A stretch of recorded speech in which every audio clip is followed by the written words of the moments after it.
معكم حاجة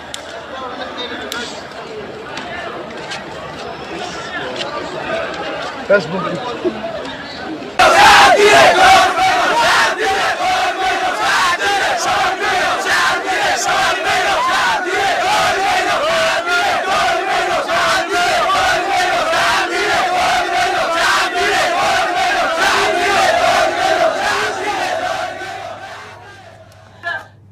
kulanti wanaagsan daawadayaal meel kastoo aad naga daawanaysaan waxa aad si toos ah nagala socotaan telefishinka Universal iyo barta aan ku leenahay Facebook magaalada Muqdisho xaalad cakiran ayaa ka jirta maanta iyadoo qaybo badan oo kamid ah Muqdisho ay ka socdaan dibadbaxyo rabshado wata waxaan idin soo gudbinaynaa hadduu alle idmo xaaladihii ugu dambeeyay ee banaanbaxyada rabshadaha wata ee ka socda magaalada Muqdisho kuwaas oo xiray wadooyin muhiim ah oo ku yaalay magaalada Muqdisho wariyaasheena kala duwan ayaa ku sugan qaybo kamid ah caasimadda iyaga oo xaaladan darsaya lana socda haddii aan si guud idinkugu dulmarno waxaa magaalada inteeda badan xiran wadooyinka muhiimka ah waxaa dhacay banaanbaxyo weli socda iyadoo dadka dhintay ilaa hadda tiradeedu ay 10 gaarayso waxaa jirta dhimasho kale iyo dhaawac oo ilaa hadda aanan helin xog rasmi ah oo ku saabsan dibadbaxyadu waxay ka bilowdeen saaka isgoyska wadaag kadib markii askari ka tirsan ciidamada dawladda uu dilay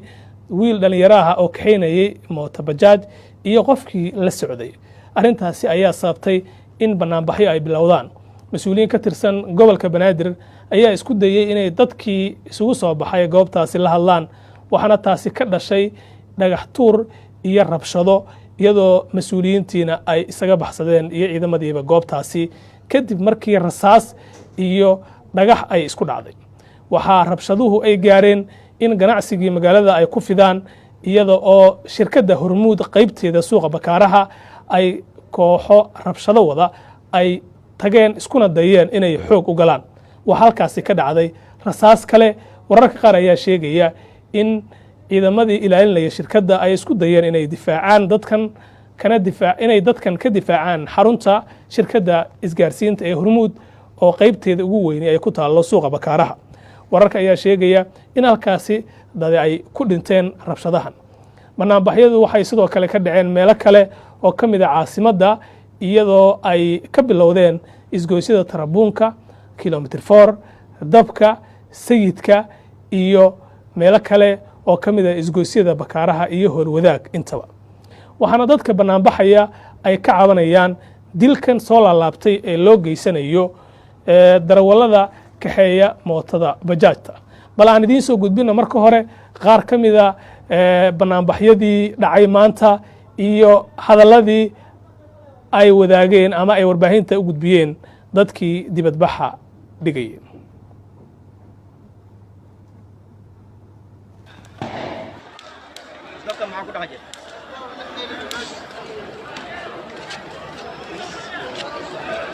فيسبوك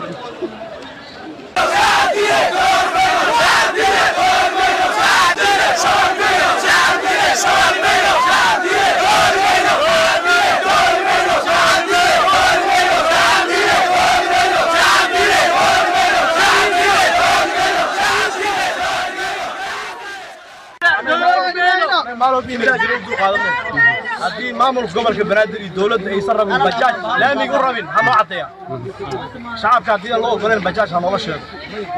وأنا كقاضي لكن ما لو لا يقدر السوق يدور الوجود اللي قف على الحدين أنا مقعد بشكر على حسين كان هذا قال لي البجاج كشغلت مقالة مقدشو ciidamada dawladda ee la soo dhawo wadooyinka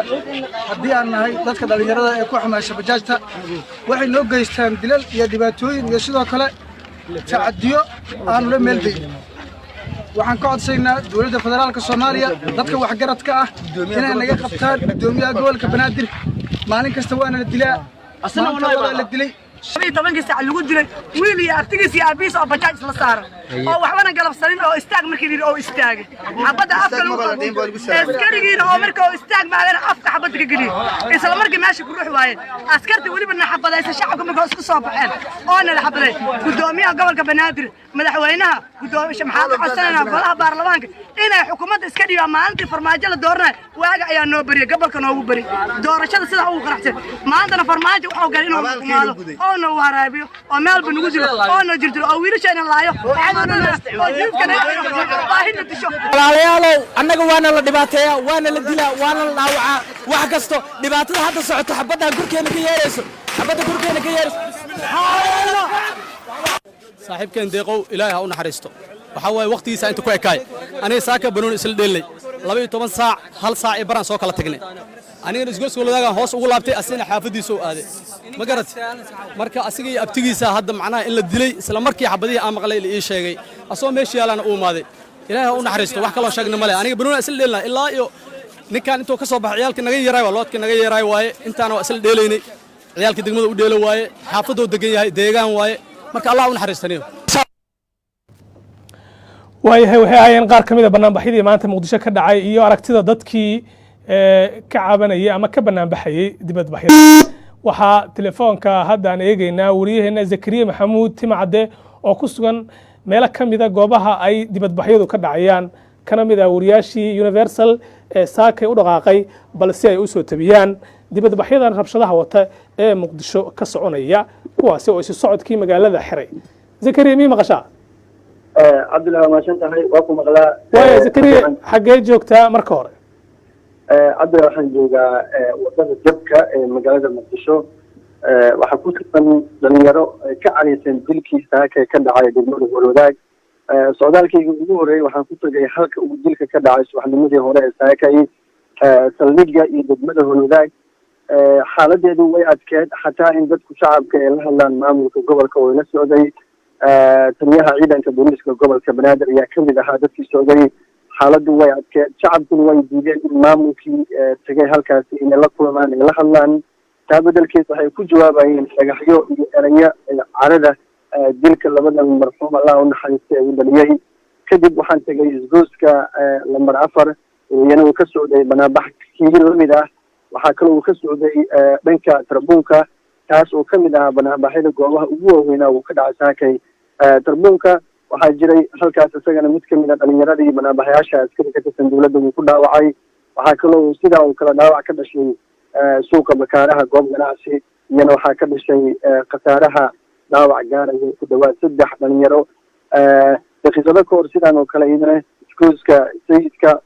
ciidamo ka tirsan dowladda soomaaliya ayaa iyagana 3 kamid a dhalinyaradii banaanbaxaysay halkaasi ku dhaawacay wararka qaarna ay sheegayeen in qof kamida uu ku dhintay wadarta guud dadku dhaawacyada iyo dhimashadu saakay banaanbaxan uu sababo waxaa lagu qiyaasay in ka badan 10 qof waxaana wararka qaar ay sheegayaan dhaawaca iyo dhimashada inuu badan yahay dhimashada xaaladda guud ee magaalada muqdisho marka loo eego maanta maalmihii ka horeeyey xaaladeedu way adag tahay wadooyinka way xiran yihiin mana u xirna ciidan ka tirsan dowladda soomaaliya waxay u xiran yihiin dadka banaanbaxaya daqiiqad walbo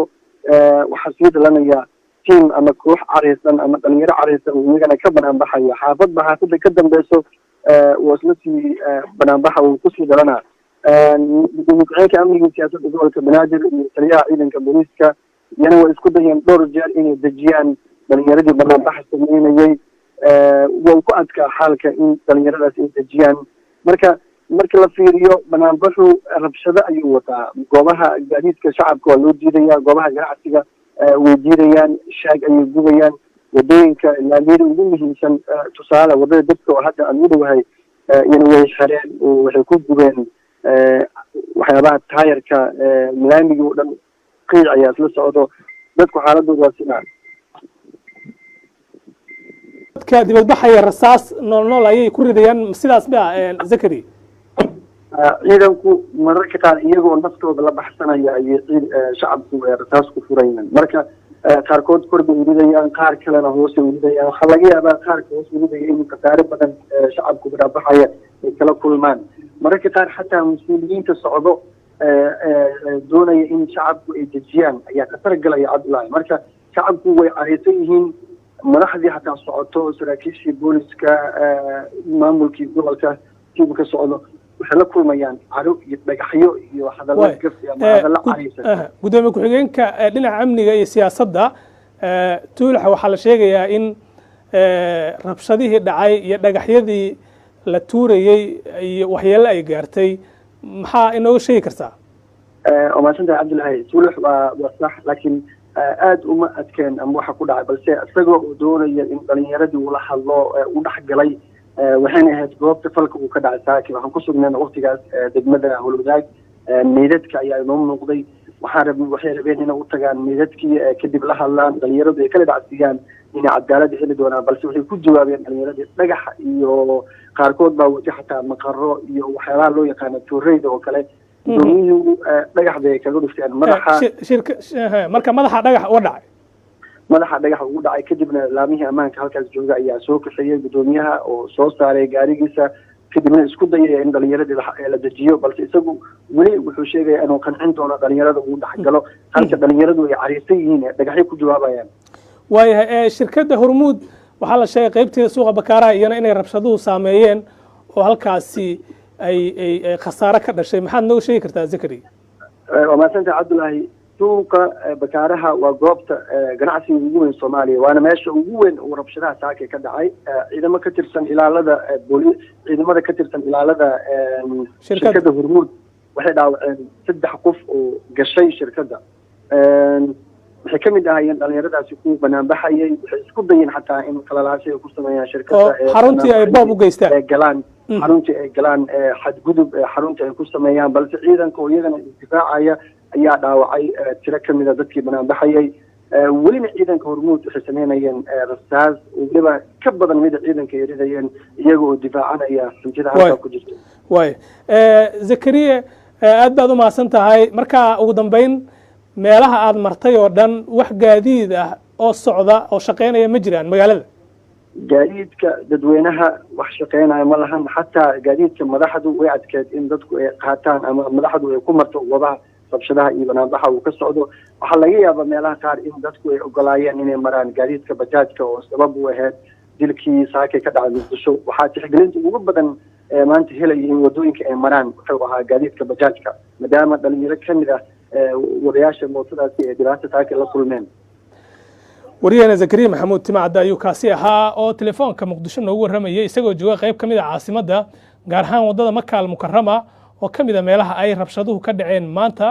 muqdishona weli xaaladdu way cakiran tahay waxaana socdaa dibadbaxyo rabshado wata waddooyinkii waaweynaana waxaa lagu gubay taayaro iyada oo rabshaduhuna laga dareemaya magaalada dhinaca kale waxaa arrintaa barbar socda in isku horimaadyada ciidamada u dhexeeya qudhooda iyana magaaladu ay ka dhacayaan oo shalay iyo xalayba ay dhaceen maantana meelo ka mid a muqdisho laga soo sheegayo dhacdooyinkaasi ciidamada u dhexeeya dowladda gaar ahaan kuwa booliiska iyo kuwa militariga aragtida dadka muqdisho qaarkood ayaan eegi doonaa bal sida ay xaaladan u arkaan qofka ku jira halo salaamu calaykum halo salaamu calaykum halo salaamu calaykum walaal magacaaga halkaa joogto magaca waa cabdishakuur waayahay dabcan waad la socotaa xaaladda bal ka waran gaar ahaan deegaanka aad ku sugan tahay jawiga siduu yahay maanta jawiga aad buu u kusan yahay maanta xaaladana aad bay u cakiran tahay marka dawladdan iyo faan muuqato waxaa inta xabadaha iska ridi lahayn waxaa u fiican inay xal kasoo gaaraan ay shacabka xabadaha ka joojiyaan misan waaye wax khasaaraha ama dhibaato waad aragtay maanta ma jiraan adiga haa in badan macnaha aniga meesha goobjoog mayaan laakiin aalada internetka ayaa kala socday xaaladan meelo fiicnaan aniga aad baad u mahadsantaha waan kaaga mahadcelinaynaa saaxiib dareenkaaga weli waxaan ku guda jirnaa daawadayaal barnaamij gaara waan kaga hadlayno xaaladda caasimadda Soomaaliya ee Muqdisho oo maanta ay rabshado ka dhaceen waxaana arrintan ay dhacayaan raalli ahaada iyada oo golaha shacabka xildhibaanada golaha shacabka ay Muqdisho ku leeyihiin kulan looga doodayo xaaladda amni ee magaalada Muqdisho kulankaasi oo xildhibaanadu ay soo gudbin doonaan aragtidooda iyo talooyinkooda ku aadan waxa ka soconaya caasimadda telefoonka xiga halo salaamu calaykum وعليكم السلام ورحمة الله وبركاته magacaaga halkaa joogto walaal magacii waa yuusuf jimcaale cali soo loo yaqaano amar dambe ku nool degmada hodan yuusuf xaaladda hodan meesha aad kaga sugan tahay ka waran nin walaalow degmada hodan inkastoo maanta sawaxanka iyo banaanbaxu aad ugu kacsan yahay sawaxankiina waxa waaye waxaa ka dambeysay hadda dadkii aan ka sugeynay inay magaalada xasiliyaan ayaa hadda waxa ay sameynayaan inay magaaladii buuq iyo sawaca ku bixiyaan oo masaakiintii shaqaysanaysay ay ku sameeyaan dileel liddi ku ah amniga. waayahay maxaad aragtay maanta iyagoo maanta maadaama aan joogin goobta ay wax ka dhaceen waxaan arkay aalada internetka ka arkay dhibaatooyin badan iyo khasaaro kala duwan oo markaasi aalada internetka lasoo dhigaa. waayo aad baad u mahadsantaha walaal waa kaaga mahad celinaynaa dareenkaaga iyo sida aad noola wadaagtay waxa aad aragtay maanta weli wararkana soo gaaray waxay sheegayaan in rabshaduhu ay socdaan inkastoo meelaha qaar rabshaduhu ay sidii hore ka yaraadeen oo xaaladdu ay dib u soo hagaagayso qofka ku jira halo asalaamu calaykum halo asalaamu calaykum wacalaykum salaam walaal magacaaga halkaa joogto magacaygu waa sultan waxaa kala soo xiriirayaa madiina ka waran xaaladeeda walaal madiina inkastoo eriyadeena in ka socon waxay bananbaxay laakiin kala socno social mediaha haye marka guryihiina ayaad joogtaan guryaheena ayaan ku jirnaa saakal waxaa ku waabariisane markaan qadadkii wada galnay dhibaatooyinkii lagu ahay shacabkeena soomaaliyeed haye aada iyo aadaan ugu xumahay maalin walba in la dilo wiil soomaaliyeed waa ugaxii dalka waxaan dhihi lahaa hala badbaadiyo hana lasugarayo noloshooda waayo walaal aad baad umahadsantaha waa kaaga mahad celinaynaa fikirkaaga waxaan hadba idiin soo gudbin doonaa saaxiibayaal sida ay xaaladu tahay magaalada muqdisho maanta iyadoo baarlamaanka soomaaliya ay ka arrinsanayaan xaaladda magaalada muqdisho iyo dhibaatooyinka dhinaca amni darrida ee magaalada jira dadka qaar ee magaalada ayaa qaba walwal ku aadan in xaaladdu ay sidan ka sii darto haddii aan la helin xal degdeg ah ciidamada booliiska ee ku sugan isgoysyada magaalada muqdisho ayaa iyana isku dayay inay ammaanka sugaan inkastoo rabshado ay dhacayaan waxaa kaloo soo kordhaya iska horimaadyada u dhexeeya ciidamada ka wada tirsan dowladda oo ku dagaalamaya wadooyinka muhiimka ah halo asalaamu calaykum qofka khadka ku jira asalaamu calaykum gudoomiyaha gobolka banaadir ahna duqa muqdisho injineer yariisow ayaa arrintan cambaareeyey qoraal uu soo dhigay bartiisa facebooka waxa uuna sheegay in arrintan ay tahay mid ay aada uga xun yihiin baaritaanna ay ku samayn doonaan telefoonka ayaan eegaya halo asalaamu calaykum halo waxaan eegayaa markan qofka kale ee qadka ku jira asalaam waraxmatullaahi tacaala wabarakaatu walaal magacaaga halkaa joogta walaal magacii waxaa la yidhahdaa cabdullaahi ibraahim cabdulle haye cabdullah xaggee joogtaa niyow kaaranaan joogaa ma garatay kaaran xaaladeeda waa sidee maanta kaaran xaaladeedu waa okay ninka kula hadlayan waa nin bajaaja ma garatay haye ka warrama haye ka warran dareenka inkastoo dareenkayga aad u maaragta u kacsan yahay aad baan ugu xumahay bajaajyada maalin kasta la dilo gobolka banaadir waa tacadiga ugu badan oo ka dhaca waxaan hadda u aragnaaba bajaaj inay tahay haddadan aan kula hadlayo mootadeedu waa xareeye ma garatay sababtaad u xareysa maxay tahay sababtaa u xareeye wadda lagu shaqeeya iyadoon lahayn halka waddan isticmaalayn waxay ahayd isgoodkoolooda dabka bakaarahoo kale sida maaragtay jidkaas dheerna isticmaali jirna ma garatay waayahay waxaa la leeyahay caqabadaha waxaa ka mid a in bajaajleyda qudhiina aydaan diyaar u ahayn inaad nidaamkii raacdaan ood ka shaqaysaan nabadgelyada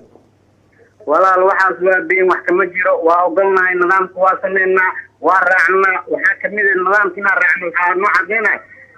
waddo kastoona laga xira ma marno hadda ma marno halka laba jid la isticmaalaa oo magaalada muqdisho ma garatay waaya labadii jid aan ismaraynay ayaa waxaa dhaceysa marmarka qaar waxaa laga yaabaa ciidanka inay qaataan $1 ama $2 markaan ku marmaagnana labadooda qof oo ashiriinta inay isku qabsadaan markaas dhibaato meesha ka dhacdo ma garatay waaya marka broblem-ka oo ugu weyn oo dhacayo oo hadda fiir xataa waxaana lagu qanciyaa fiir waxaa inaan dulqaad badan laa fiiri wiigii hore bishan dhexdeeda waa weyd waa beri lagu dilaayo nin bajaajda wuxuu balan nooga qaaday gudoomiyaha gobolka banaadir inuu sharciga hor keenaayo inuu maaragtay qoyskiisii u tagaayo waxyaabahaas oo dhan markii banaanbaxa uu socday oo keliya ayaana la tusay oo kamerna laga tusay sidii meeshii kuura dambeysay ma arkin marka broblem zaid waa aniga hadda aan kula hadlay 3 cunugan ka beystaa haddii maanta broblem iyo dhib oo aan la kulmo waxaa la rabaa سين قد حين وما عيال كاس كرسيتين كودا عن مارة قلقيل ونقل وحلا ربع عدالة قفك سين هركينو عدالة دي أيان كدي مني ليش هو سو عدالة ده هفان سكس حما ومارة دي سيدا نكي ننجلو هذا ولا يقانا نكي هذا في رميش وحكو وحكو تليو لها نكي سواحة قابلتنا يجرو marka waa broblem wala taagan ana hadda laba korsina qaato waa iska jeclaan lahaa oo lacag soo shaqeysto waxaan u soo shaqeystay amnigii xumaaday mootadii laga jibinayaa waxa dhacaysa askariga ku dili karo hadda daan baxo maanta waa shaqeysanaan dho waa liideenaya wadooyinka oo waxa liigu deenaya in bajaajyada dil dartiisa liigu deenaya marka kalena aan rabaa in dhacdo ma garatay walaal waay aad ma santaa walaal kaga mahadcelina fikirkaaga daawadayaasheena kale ee ku sugan dunida dacaladeeda aanu doonayna bal in ay xaaladan la socdaan ayaan siinaynaa aragtidooda iyana telefoonka ayayna soo geli karaan wariyaasheenna oo aan goordhow qaarkood la xiriirnay iyana oo ku sugan qaybo ka mid ah magaalada muqdisho ayaa inoo sheegay in mas-uuliyiinta dowladda gaar ahaan gudoomiyaha gobolka banaadir iyo mas-uuliyiin kale oo taliska booliska ay ka mid yihiin ay hadda isku dayayaan inay xaaladan dejiyaan dibadbaxyadana qanciyaan halo asalaamu calaykum walaal magacaaga halkaad joogto على عبد السلام xagee joogtaa walaal mar kale teleefonka afkaaga ka fogey degmada sibta gubta degmada sibis shibis ka waran xaaladeeda والله هذا حالته فرنسا يعني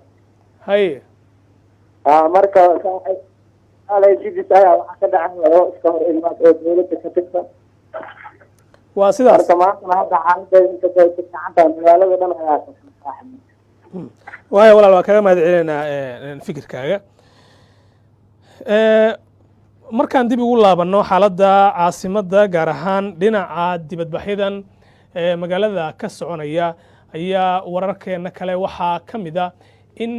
ay dibadbaxyaashu qaybo ka mid a wadooyinka magaalada ay iyana isku dayayaan hadba inay meel cusub ka bilaabaan rabshado inkastoo dadaaladuna ay socdaan dadka telefoon ku jira ugu dambeeya ayaan siinaya halo asalaamu calaykum وعليكم السلام ورحمة magacaaga halkaa joogto الله المجاعي زينب waxaan soo degmad hodan haye walaal ka waran hodan xaaladeeda okay xaalad waa lagu fiican yahay haye maxaad aragtay saakay ilaa hadda markaan ka hadlayna arrimahan dibadbaxyada dhacaya mise guryaha lagama soo bixin maanta dhanka seediyan baa ka degannahay hadda ilaa hadda lagama soo bixin meeshaas laakiin waxaan ka daawaday